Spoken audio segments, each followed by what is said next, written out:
Guys, tonight on the Remember That podcast, we're stepping into one of the most raw and disturbing horror films ever made. That is the Texas Chainsaw Massacre. The movie didn't just scare audiences, it changed horror forever with its gritty realism and unforgettable moments that still just hit us hard today as they did back then. And joining us is someone who lived the experience firsthand. She played Pam, the character behind one of the most shocking and iconic scenes in horror history. Everybody, please welcome the talented Miss Teri McMinn. Terry, thank you so much for joining us tonight. Oh, thank you. I really appreciate that you guys called me. Yeah, we Oh, really appreciate it. I put a link on Facebook there, and it was talking. It was actually a repost of something you put on there, and then all of a sudden I seen where you liked it and commented on it, and I was like, I started texting the guys. I said, "Oh my God, she just liked and commented what I reposted there," and we got to talking, and we was like, should we ask her if she would come on the show? And I was like, man, the only shot you can't hit is the one you don't take. I said, let's go for it. And Well, it's but great because I did turn down interviews for a couple of years. I just had a lot of personal stuff going on, and I just had to take a little bit of time to, off to take care of everything, and I didn't feel like talking. You know what I mean? yeah. So, sometimes, it's just life gets in the way and you just have to, address that. So Pam took a back seat and I told everybody, I'm sorry, but I'm leaving. I had to close down my personal page. I didn't like all the politics that were Right, happening. And, people think that because they liked a horror movie I was in, that I'm going to change all my social and political points of view, right. for them, which is odd because, when I told Clint Eastwood I thought he was great in something and I knew we had different politics, I didn't tell him he had to change his politics. You know what I mean? And okay. Absolutely. Yeah. I'm really happy that you like the movie I was in. I was on the screen for about 45 minutes, and I'm real pleased about it. But Oh, no, I'm not gonna change my political points of view for everybody that in the world.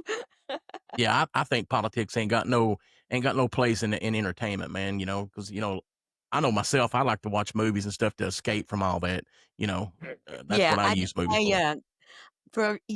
I don't know if you guys know this, but it's kind of a cute story.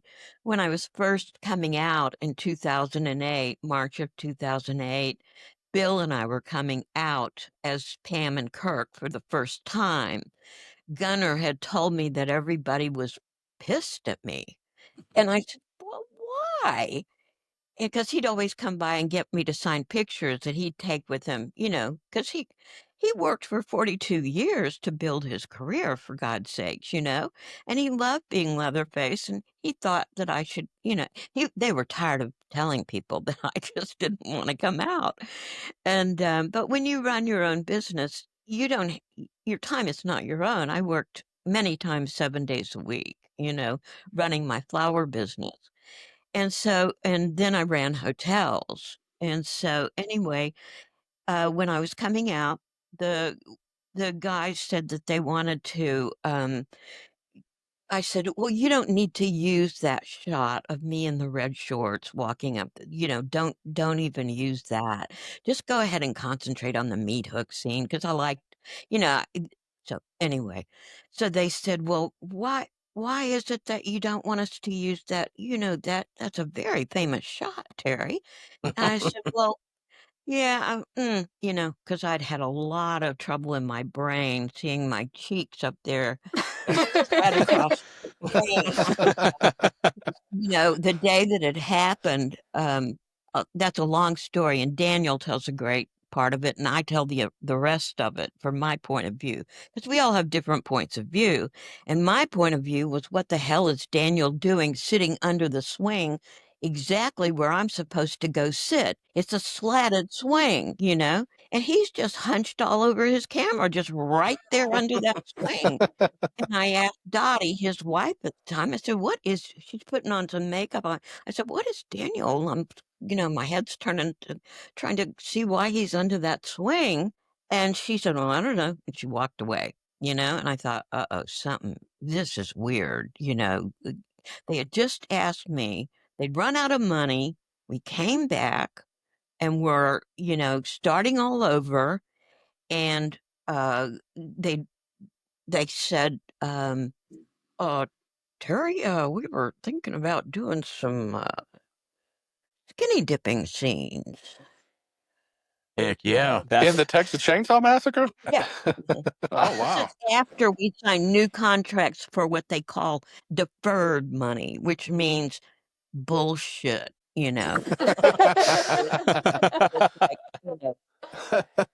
And by that time, it had been 2 weeks, which I'd been covered at my waitressing gig I'd had for almost 2 years, paying, because my parents did everything they could to sabotage me with the acting.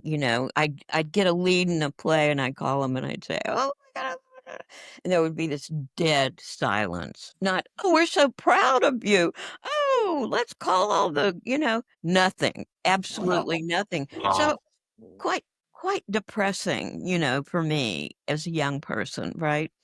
So anyway, when I was coming out and they said that they were gonna, about the shorts and they were gonna use that, scene. And I said, "Well, that's okay, just go with the meat hook thing." And he said, "Well, Terry, that's taught in directing classes around the world." And I lost my breath and I said, "It is?" And they said, "Yeah." They said, "Have you watched your death scenes?" And I said, "Oh, no. On YouTube?" And I said, "Oh, no." I said, "What's YouTube?" That's the beginning, right? So I'll just tell you that about 6 months ago, I signed up for premium YouTube because I was Go. Tired of the There you go. ads. Yeah. Yeah. And now I'm a premium girl, and all I really watch is just 95% YouTube now because Yeah. Same for me. I watch a ton of Yeah. YouTube. That's about anybody, man, because if you want it, you can usually find it on YouTube, that's for Yes. sure. oh, Even forget it. movies. Documentaries, all those crime shows and um all everything. I mean, I watched the entire Nuremberg trials earlier this Oh, year. oh, Go That's there yeah. awesome. for a minute. That's awesome. Well, Miss McMahon, we all tried to pick one question we wanted to ask you while you're on here tonight, and Mhm. and I'll start my question I wanted to ask you was, you know, back when you were, I don't know the process it is to get roles in movies and stuff like that because I've never been in that world. But when you were, I guess you auditioned for this movie or however it happened. But what was your reaction when you first read the script to this movie, the Texas Chainsaw Massacre? What did you think when Okay, you well, first seen of that? all, I was doing a play in Austin at St. Edward's. I was taking a directing class because they were giving me leads, and he said, "Look, Terry, you got to sign up for some classes." So I'm waiting tables, I'm taking the directing class, I'm playing the lead, and so my life is very full. And one day I came in for a rehearsal, and the director of the theater, Ed Mangum, said, "Terry, we got a message from some guys doing a horror movie, and they want you to come and audition for it." They had seen my picture in the paper with the guy Frank Sutton, who was Gomer Pyle's sergeant. "Pyle, get over here. Tell me before all of Yeah. your time." But anyway, it was a hit series for about 3 or 4 years. And, so he said it was, uh, um, it wasn't SAG. And at that time, this is before cable, this is when VHS was just coming on. It was a, whole different time. And so I lived about 10 blocks, maybe 12, and I had a Honda 100 and I had a bicycle. And they asked me to wear some no, they said, "Come over at 7 o'clock." So I went over and I read.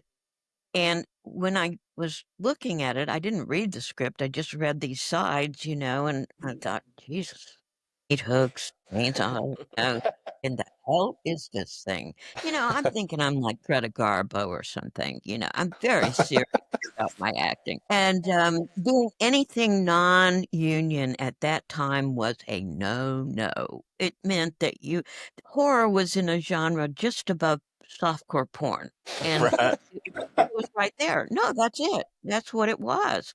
And independent, there were no independent spirit awards. There were no independent glories. None of that. It was called scab films. SCAB as in boy, scab. Like a scab on your That's leg, not a good right? name. Yeah, yeah, that's what they were referred to. And so I read, and then a friend of mine the next day asked me how. I said, "Oh man, I don't know about this. It's non-union. It's like meat hooks, chainsaws. I haven't read anything really about it. I don't know." He said, "Oh, Terry, what else are you doing? Go ahead. Just do it. Just do it. Just say yes." So I called and I talked to Kim. And he said, "Hi, Kim. I'd really like to be in your film." Lied like a dog because I really, I didn't mean it. And but anyway, he said, "Oh, okay. Well, come over around 7, that same place, and wear some short shorts." And the red flag went way up. He was Wow. like, what am I getting into here now? Okay. Okie dokie. So I put on my little white shorts with the flowers embroidered up the sides and little pink shrink top and my sandals, and I got on my bicycle and I pedaled over and I read for them, and they called me the next day and they said, "We'd like for you to be in the film, blah blah blah blah." Awesome.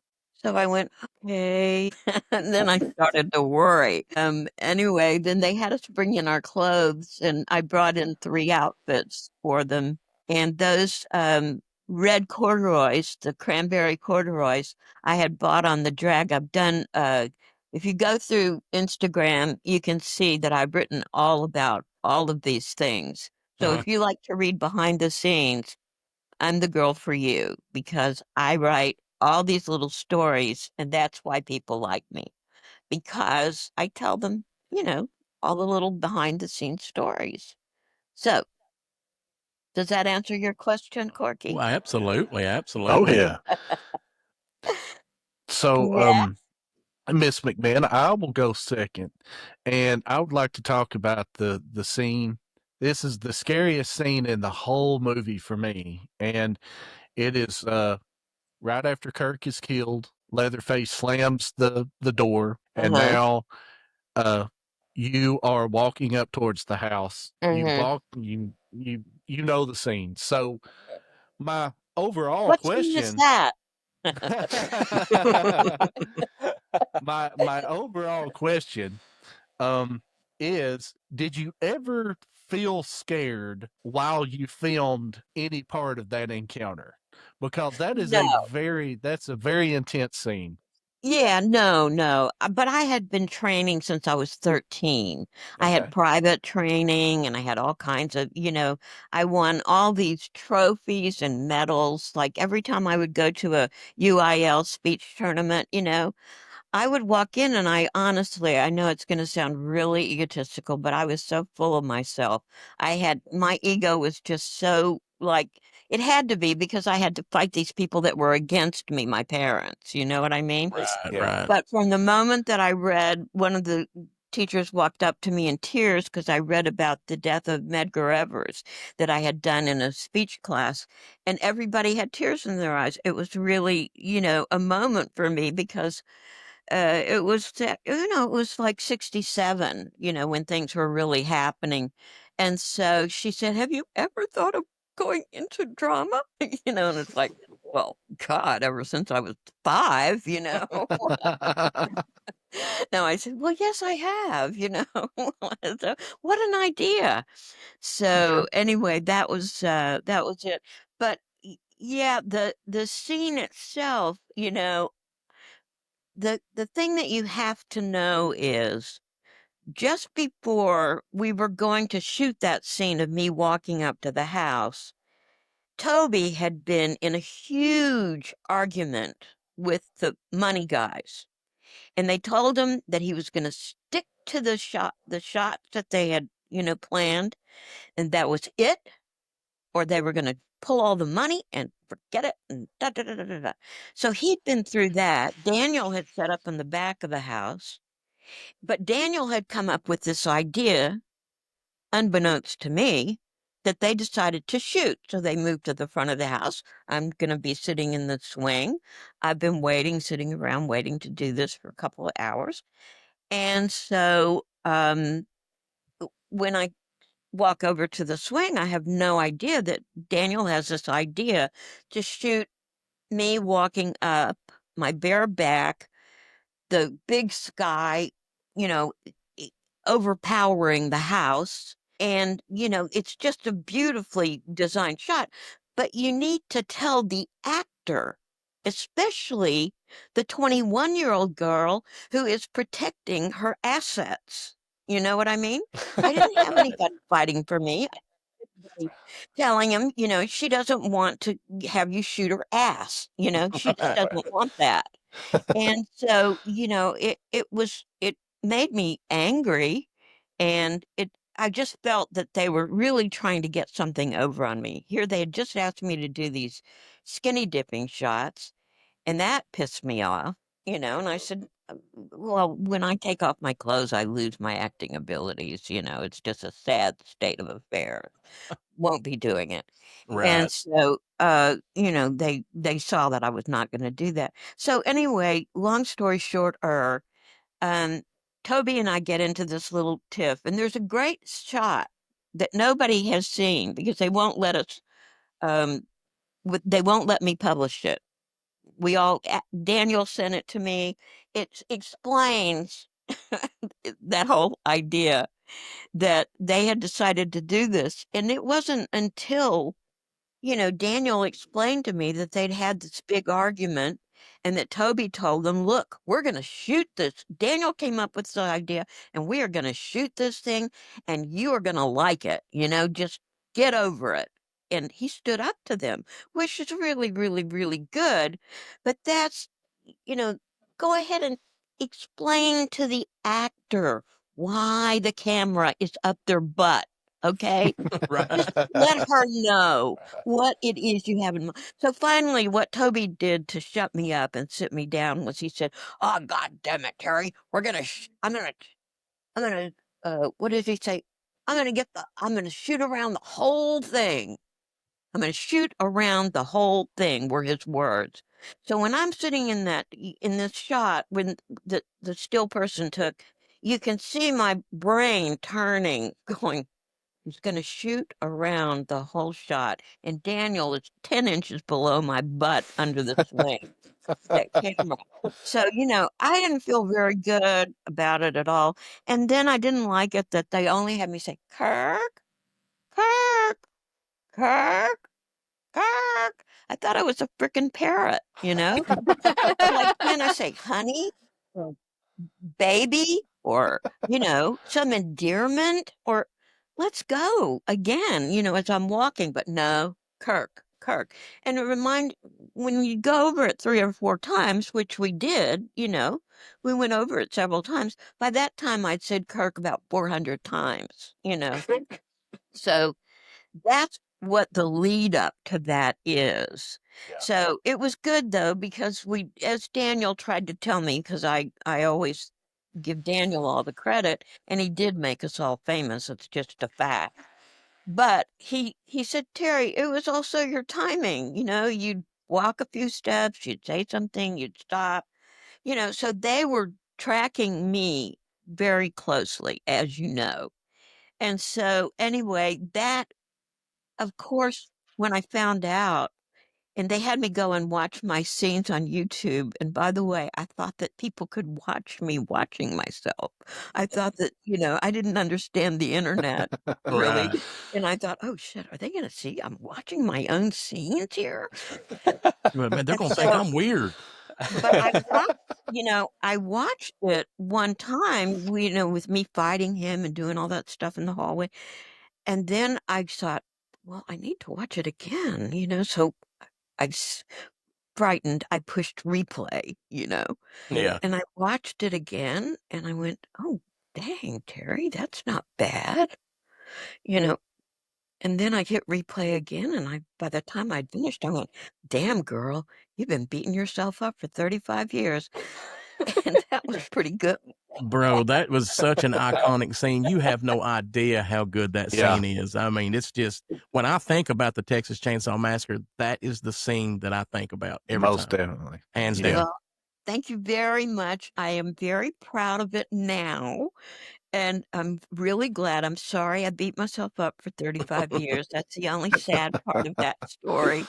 But, it was good because I finally kind of got an idea, but it never, until we got to the Monster Mania, they had told me, you're not going to believe this. And after, I had lines going out the door. And people, like a little girl walked up to me very soon after I started signing, and she said, "Oh, Miss McMinn, I've been waiting to meet you." For I'm That's like, kind of "Oh, how I well, felt today, man, while we was waiting to do this. Yeah. That was us. Yeah. You'd ask well, these I guys can't." before we got started. I was like, I'm just sitting here. I'm nervous. He's been a I can't nervous wreck. concentrate. He's And been a then we nervous had all wreck the all technical day. difficulties. I was just about to stroke Oh, out sitting yeah. over here. Sweetheart, don't even worry about that. No, I'm tough on the outside, but on the inside, I'm not. But anyway, so it was like it was pretty amazing because I actually on the second day when we had just a moment of lull, I stood up and I looked around at everybody and I said, "Hey, can we do this like every weekend?" And they had to Awesome. explain to me that Monster Mania was a special kind of show, sort of like Frightmare or whatever. Yeah. So, anyway, I got that idea.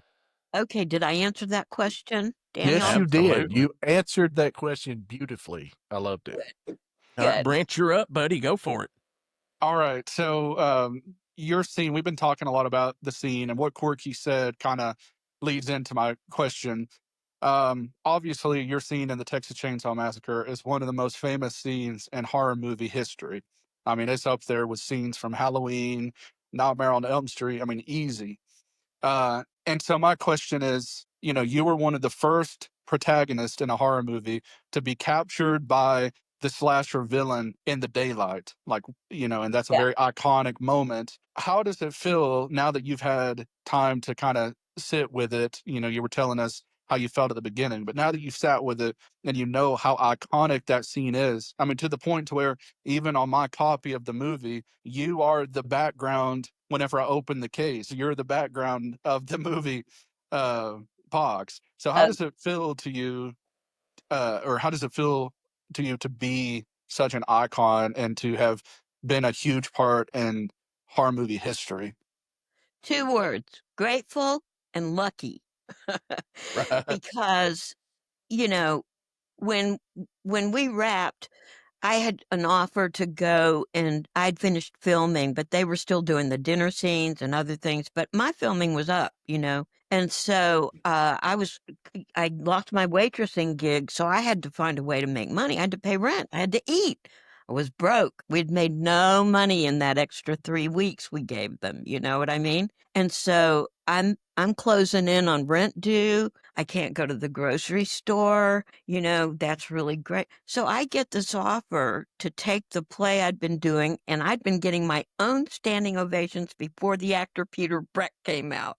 And he was so generous. He was so proud of me. It was Lizzie in The Rainmaker, which is a fabulous part for a woman.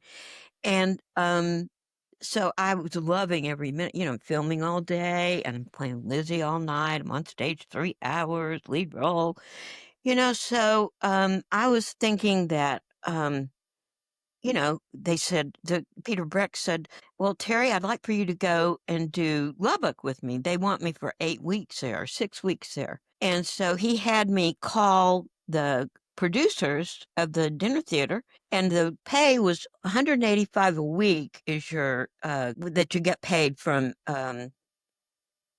equity. There's equity, right? That's the Mhm. But I told the guy I wanted 600 a week. Yeah. And the guy said yes. Oh, You gotta know your worth. That's what I'm $3,600, saying. 1973. wow. 1973. Think of what that was to That us was then. big money, I bet, You wasn't it? understand? Yeah. And Peter nearly passed out when I told him what I had negotiated, right? That's But the awesome. guy really wanted, Peter had probably built me up, because I was good in that role. Damn it, I was good, Right. And so it was perfect for me. And it's perfect because she was a spinster. And look at me, I'm 74 and I'm a spinster. So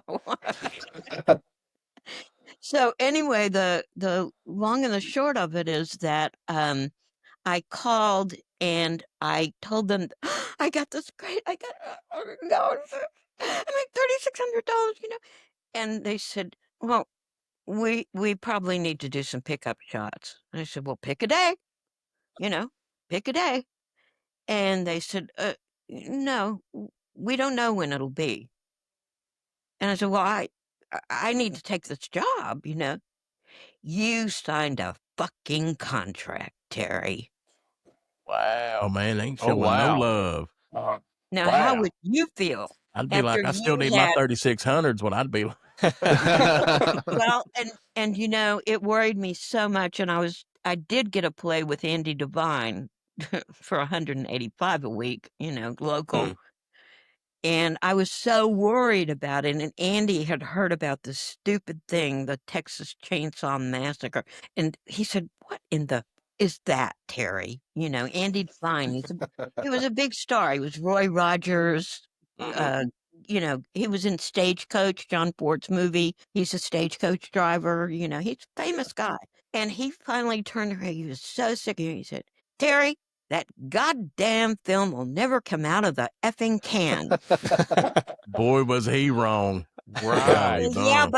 but no, come on. It took 10 years. I was no longer an ingenue by the time that movie became famous. Do you understand? That was banned across the world. It was banned. It was banned in many parts of the United States. Was it And really? people, yes. Oh, go to Wikipedia. It was banned everywhere. It was banned for 25 years in the UK. Did you know that? I I had didn't no Wow, know it no, was idea. I that never long. knew I that. knew that it was banned in the UK, but I didn't know it was banned 10 for years that in long. Italy, 10 years in France, 10 years in Norway. Sweden had psychiatrists on. It was the first interview I did when I came out was a Swedish interview because it was such a huge controversy.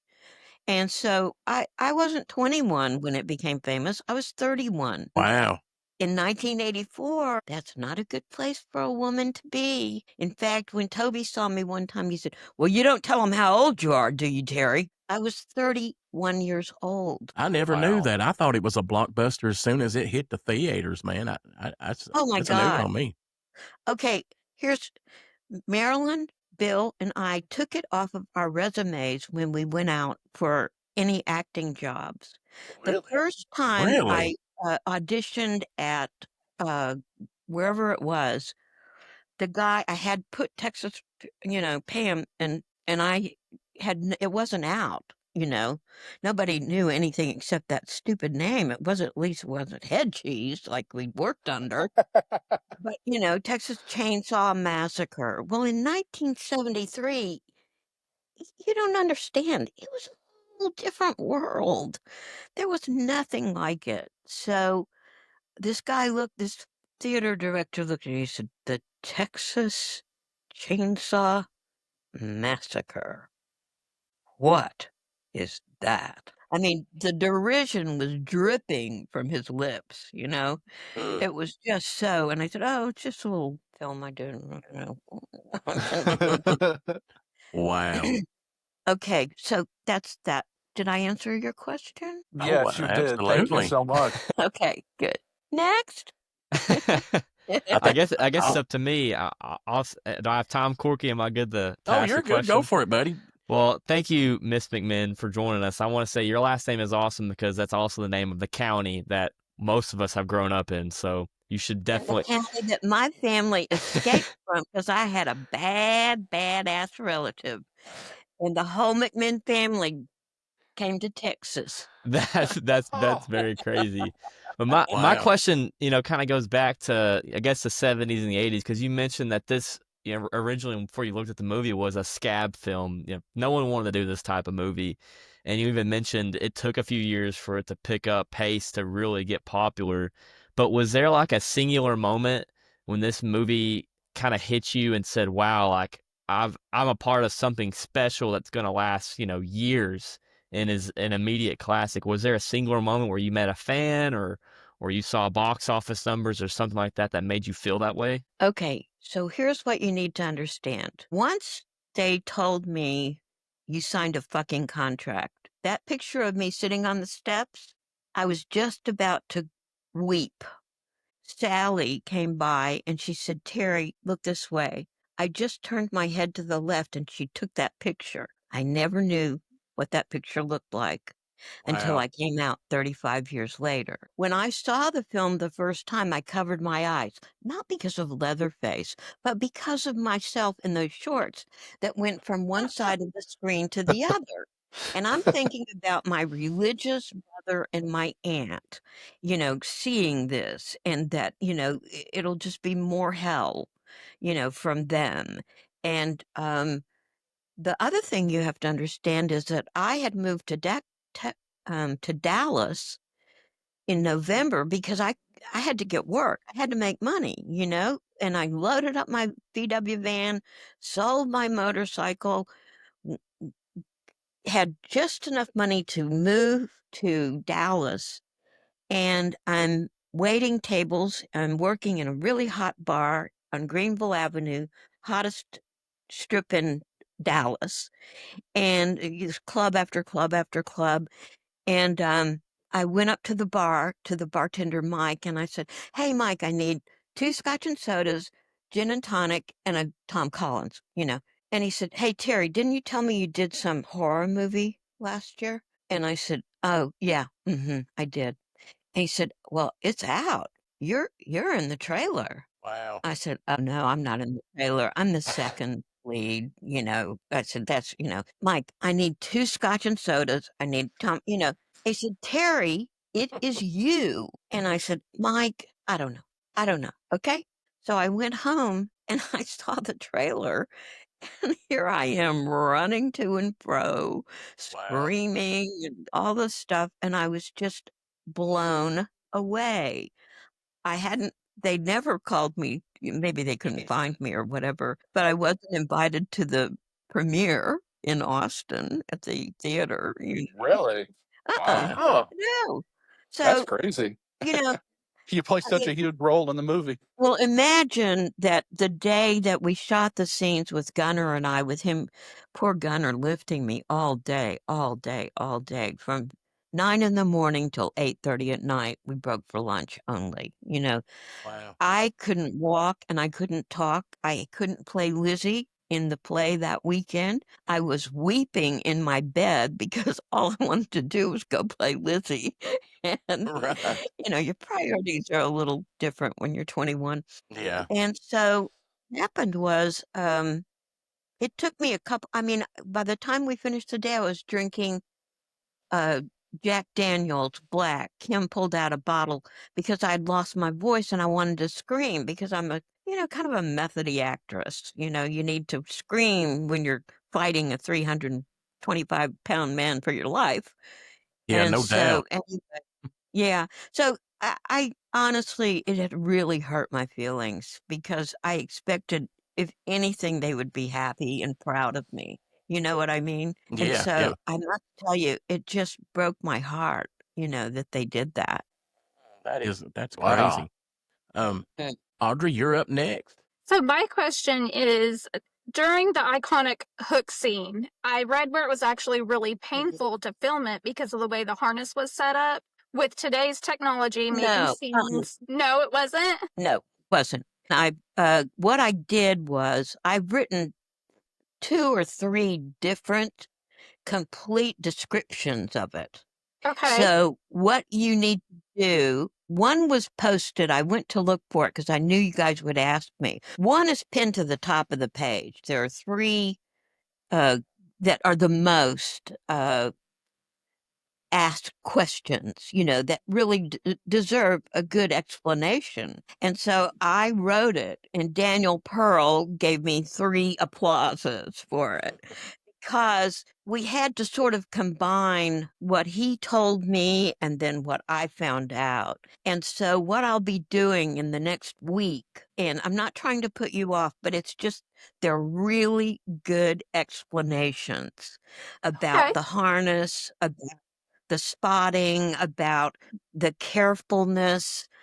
And both of these, I'll go ahead and I'll pin, but the one that you want to look for, I'm on the meat hook a lot on Pam's pages. But if you go down to August 24th, 2025, and you see me on a hook, that's the one that you want to read. And it Okay. says, who was responsible, for the meat hook scene and how it was.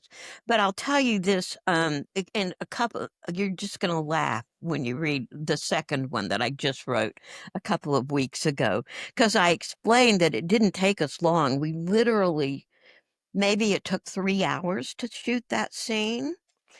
But the thing that was so, amazing is the day before we were going to shoot it, Toby pulled me aside and he said, "Teri, have you thought about the meat hook scene we're going to shoot tomorrow?" And I said, "Well, I have, Toby. And I thought that what if she wasn't injured in a strategic part of the spine, if the hook went in somewhere that wasn't strategic in the spine, that she might try to get off the hook." He said, "Yeah, let's go with that." So that was how that was decided.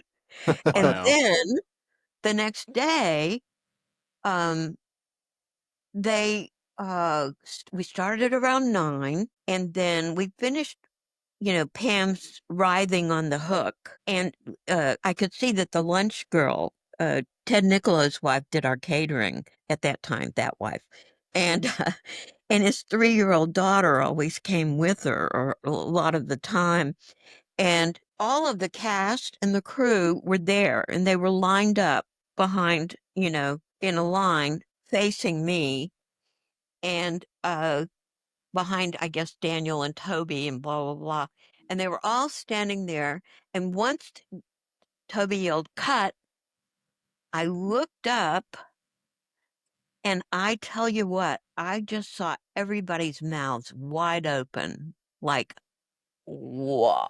I can imagine. That is a Oh yeah. brutal scene. I'll tell you what. Oh Yes. yeah. It is I very think it intense. sets the standard for brutality in a horror movie. I really do. Yes. It's a brutal Well, scene. but what's so odd is that up until that time, really, I mean, everything had been pretty chaotic. And, I mean, I'm not saying that we suffered. I mean, it was hot and all that kind of stuff, but you're young, we're resilient, we're doing what we want to be doing. But, it wasn't like, oh, tra la la, tra la la. There were a lot of heavy parts to it, especially the fact that I had, think we shot that after. I don't know. Dan, somebody's supposed to come up with all the information about when we shot what. But anyway, I looked out and it dawned on me, gosh, maybe we have something here. I finally kind of thought, gee, because you must understand there was a time like when we were riding in the van and stuff, and I was reacting to the smell, of the slaughterhouse. Because I'm very sensitive to smells. I'm like, I can't be around a baby, Don't ask me to do that, okay? I'm not good because I'm "Ooh, ooh, oh." So, anyway, when I'm doing that, when we stopped in between scenes, and it was pretty much the only criticism Toby gave me, but he said, "Oh, that's too much, Terry. Way too much," And I'm like, "Well, it smells bad. It's a slaughterhouse, of course, Right. And so, anyway, but when he told me that, anyway, you're pretty sensitive to what people say to you. And Toby wasn't one of those people that was like, "Wow, great job." It was never like that. So I never got that kind of feedback. You know who gave us that great feedback during the whole thing? Thumbs up, good job. Lou Perryman. Every time we'd finish a shot, we'd all look at Lou, and he'd go, Wow, who was Lou? Lou Perryman, he was the Yeah. assistant to Daniel. He held the Oh, okay. camera. He's Yeah. in a lot of shots.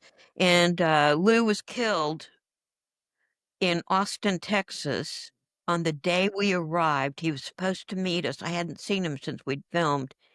And we'd been on the phone for 3 hours the night before talking about, we're going to go out and have the best time. We're going to go to all to these shows and da-da-da. And he was all, and a guy, kind of a homeless guy who'd killed his mother that morning, came by and he was going to take Lou's car. And Lou said, well, come on in, son.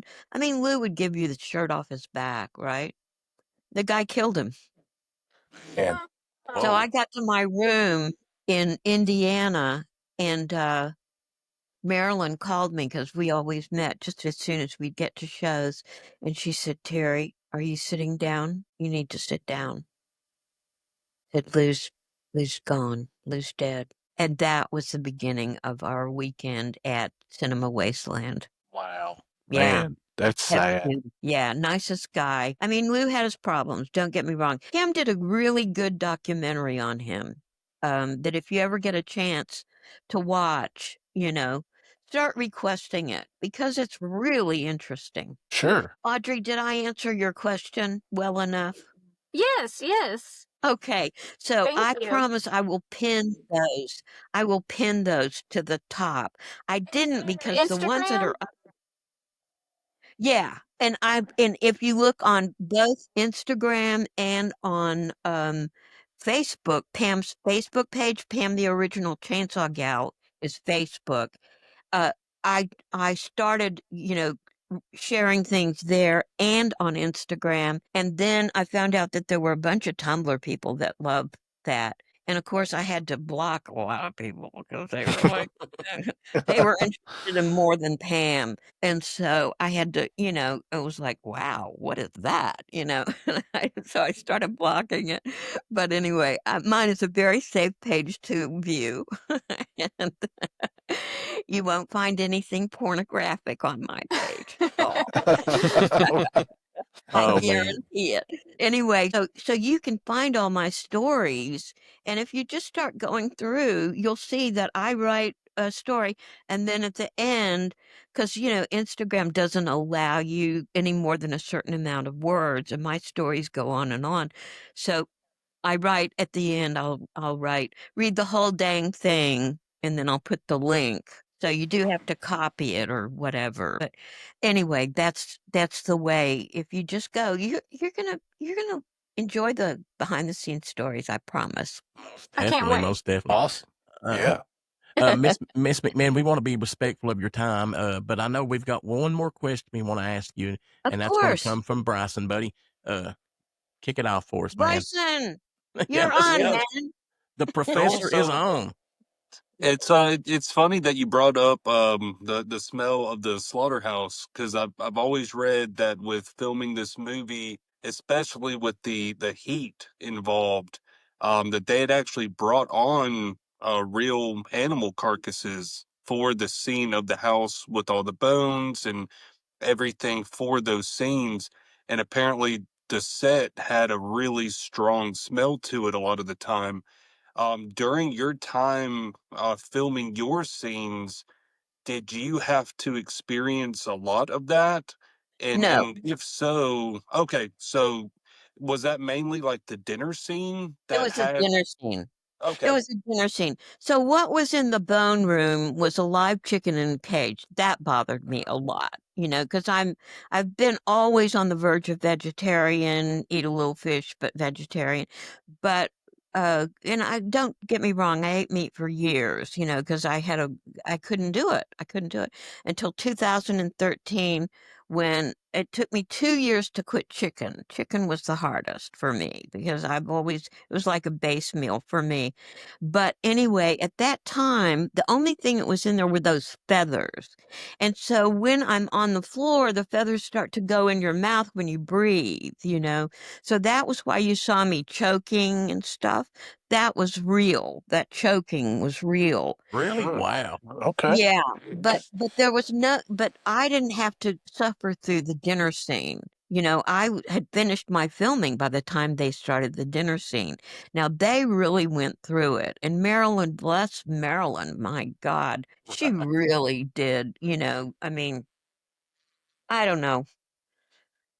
Toby had a little bit of masochism in him. That's That's all I can say, I mean, that's it. And he wasn't really an actor's director. Don't get me wrong, we got along fine and all that kind of stuff, but he wasn't a people person, you know, friendly, jovial, all that kind of stuff. His stuff was mainly technical with the crew, and he did a fabulous job editing. Let's face it, that when he cut that meat hook scene and you see that hook coming toward my back, it's beautiful. It's brilliantly done. And, he had this cameraman that went on to, I don't know if you've ever gone to Daniel Pearl's website. It's dpearldp.com. And you don't know that he's done 500 of your favorite videos. Michael Jackson, Janet Jackson, Nia Twain, Robert Palmer, you name it, he's Wow. done them. And so you'll get really tired of scrolling, but, and so Toby had that, he had this great camera guy and he did a good job of casting it. I feel like everybody that I was working with was up to snuff on their, acting. I only regret I didn't get to work with Jim Sedow directly because for me, he's the best part of the film. I think he's just so fantastic, I mean, the way he delivers his lines and I even went into a description of that in one of my latest, if you just go over the last couple of weeks, about a week ago, I did one on, somebody asked me, Paul Bernard asked me what it was like filming with Jim because he was so wonderful. And he forgot that I wasn't actually in that scene. They shot the guys in the van with the Jim talking to him. Oh, you don't want to go wandering with them girls out here, and they had I mean, it was hysterical the way Robert was following him back and forth, the timing on it.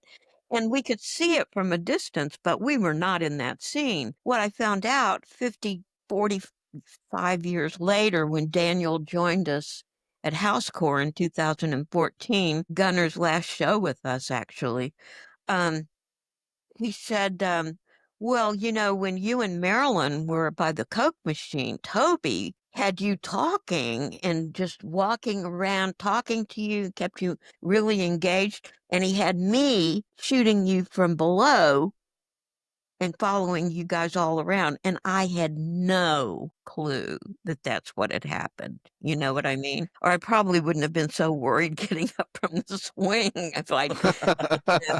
I mean, it's just anyway, it's funny because I didn't a lot of things I just didn't know. And you have to remember that I saw the movie 3 times before I came out.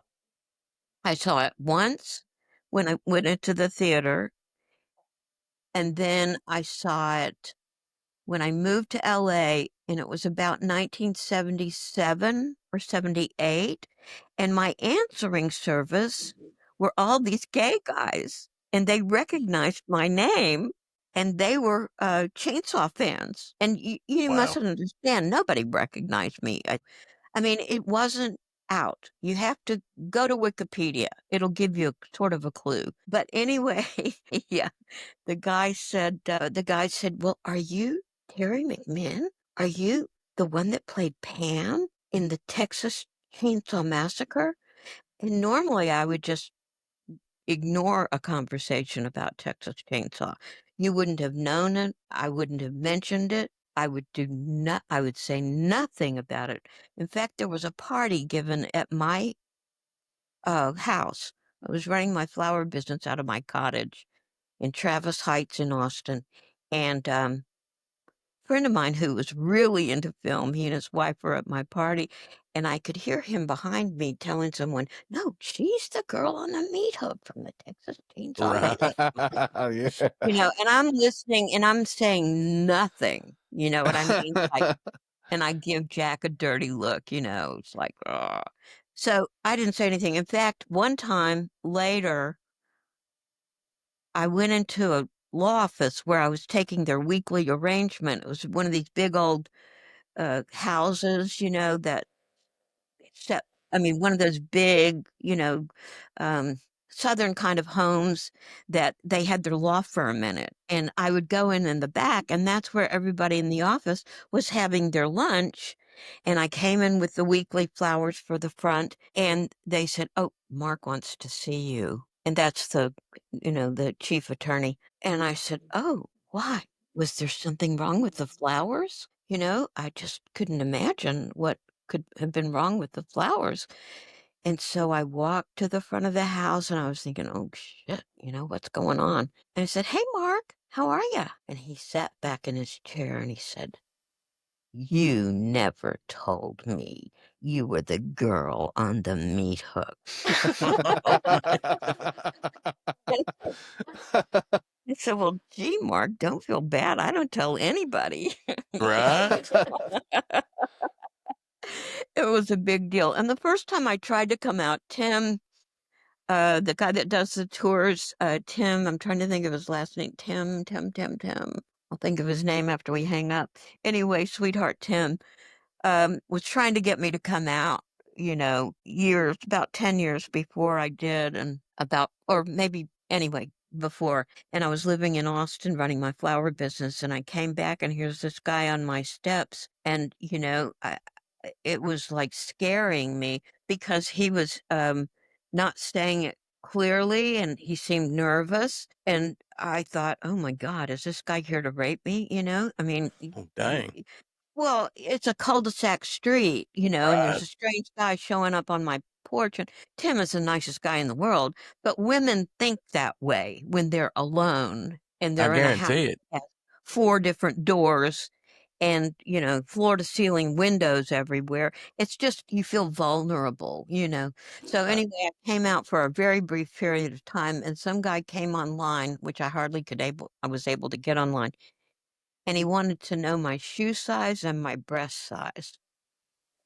Oh my gosh, Well, what a then. creep. Golly. Yeah, Okay. He so, could he could at least buy you dinner first, you know what I'm saying? well, and it wasn't Tim that said it, it was just some weird little guy, Right. somewhere in the universe. And so I closed the door and after that, I didn't breathe anything about it. But one time I did go into a video store. It was located in South Austin. It was a big video store, and it was right at Old Torf and Lamar, or Congress and Old Torf, some big video store. And I went in, somebody had told me that it was the most rented video. And, we were getting a check for like, maybe $50 a year or something. Wow. This thing had made millions, Yeah. right? So, but it had been sold, and when they sold it, they didn't include us in it. They included the main money people. And so Mm. until Kim took over the franchise, that's when we started actually appreciating from it. And he did everything he could to make up for everything.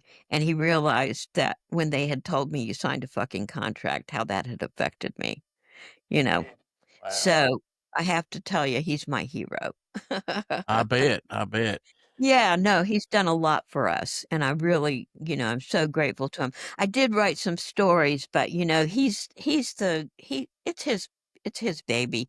So I was going to publish them because fans really love them. Pam lives, but Right. That's cool. Yeah. but I put them out there so you can read them for free. Oh, absolutely. Awesome. Absolutely. Yeah. That sounds awesome. Yeah. I can tell you what, we started this podcast a little over a year ago, and never did I think myself or any of us would be sitting here interviewing Pam from the Texas Chainsaw Massacre. So I Yeah. just on behalf of all of us, I want to thank you so much for your time tonight. This has been, an awesome experience for us, and we really appreciate you taking the time to talk to us tonight. Well, you're very welcome. And I want you guys to know something.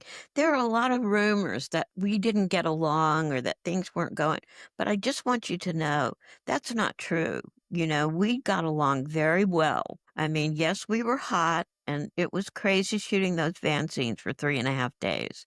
But I don't want anybody to go around starting rumors like, oh no, they had problems. They were it's like, yeah, right. I was 21 years old. You think I couldn't handle, you know what I'm saying? Right? Okay. Yeah. I just want to make that clear. And thank you so much. You had great questions and you're so organized, and don't worry about the technical stuff Yeah, at you have all. no idea how I was literally breaking a sweat over here trying to figure that out. I was like, I said, I've got one chance to make this happen, and I said, I cannot believe this just happened. But Of course, I you don't appreciate you even. working with us. Don't even. And it probably could have. I mean, I'm always claiming operator error when I make mistakes. You can put it all on Teri. Oh no, I guarantee you it She's was real something I nice, did. but But boy, she's not technically savvy at all. hey, she's been on a meat hook before, man. We got to give her a pass on She's that. got this. Cut me some slack, will ya? Oh, Okay, one Well, last thing. I'm going to give you a good giggle before we close, okay? awesome. okay. All Okay. right. So when I get really, really depressed, I can always go to Pam's YouTube videos and read the comments. Oh yeah. Yeah. I bet that is interesting. I've never thought about doing that myself. We're gonna Yeah, have to go that's check those out. I Yeah. had we're definitely. one young guy wrote, he said, I didn't know Pam went topless. He saw me walking up to the house, and I wrote underneath, I commented back, I replied, and I said, I think you need to rewatch it. Oh, I bet you shut him up real quick. And somebody came on and said, I think that's her. That's her. Oh man, yeah, I bet that shut him up Okay. real quick. That's awesome. That's awesome. Oh man. Okay, guys. Well, listen, I'll see you then on Chainsaw Gal on Instagram. Yeah. I'm Whimsical Gal on Tumblr and on Pam, the original Chainsaw Gal. I did that in 2013 because there were a lot of Pams coming out, So I Really? thought I'd protect more than my assets. No pun intended, No pun intended, but if you think so, okay. Okay. Well, before we end this, we have so appreciated you being on the show, and 100%, I speak for everybody. Anytime that you want to come back on, like, you are more than welcome. 100%. 100%. Yes. Yeah. Oh, good. Oh, good. Well, maybe you can, you should know that I am going with Bill Dale Kirk and Real Hitchhiker, Bad Boy Ed Neal. We're going to Shock Stock on the 29th of April till the 3rd of May, and that's in London, Ontario, Canada. So Oh just man. to let anybody who's listening who might, that's happening. Yeah, Okay. I'll put the links to all that stuff in the show notes of this, Miss McMahon. Most And definitely. we'd love it and I'll send you the link. I'll probably get this posted up about Sunday, and I'll send you the link to the YouTube and the Spotify where it'll be posted at. That way you can watch it and all that good stuff. But yeah, I'll put all those links so I'll anybody that share watches it. this, yeah, we really appreciate that. And anybody that wants to some of the stuff you said is all your Instagrams and Facebooks, all that stuff will be in the show notes. And other than that, man, we really appreciate you. Thank you so much. Thank you Yeah, so thank much. you for so Thank you, much. Terry. Yes. Thank you so Thank you much. so much. It's been an honor. Thank you. Love putting faces and voices to this. It's just great. Thank you so Yeah. much. Thank Okay. you. We really appreciate it. Bye. Okay. See you later. See ya. Bye. Bye. Bye. Bye.